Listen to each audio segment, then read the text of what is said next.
માત્ર 10 લાખ નહીં, આખા 2,42,00,000થી વધુની કથિત છેતરપિંડી.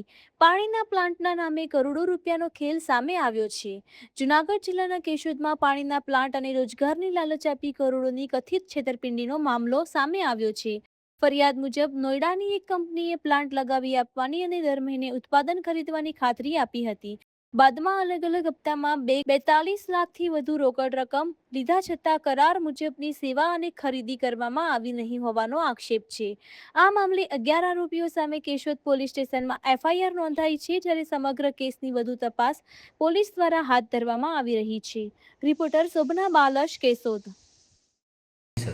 કેશોદ પોલીસ સ્ટેશન ખાતે ફરિયાદી હાર્દિકભાઈ સેજાભાઈ નાઓએ તેઓની ફરિયાદ આપેલ કે વર્ષ 2024માં તેઓએ તેઓના ઇન્સ્ટાગ્રામ એકાઉન્ટ ઉપર નેક્ઝેન એનર્જીયા નામની કંપનીનું એક જાહેરાત પેજ જોયેલ, જે જાહેરાત પેજ અંતર્ગત તેઓએ તેમના મોબાઈલ મારફતે કંપનીનો કોન્ટેક્ટ કરતાં કંપની નોઈડા ઉત્તર પ્રદેશ ખાતે સ્થિત હોય અને પાણીના પ્લાન્ટનું કામગીરી કરતું હોવાનું ફરિયાદીને જણાતા ફરિયાદી રૂબરૂ કંપની ખાતે ગયેલ અને કંપની સાથે પાણીના પ્લાન્ટ નાખવા બાબતે વાતચીત કરતાં કંપની અને ફરિયાદી બંને સહમત થયેલ.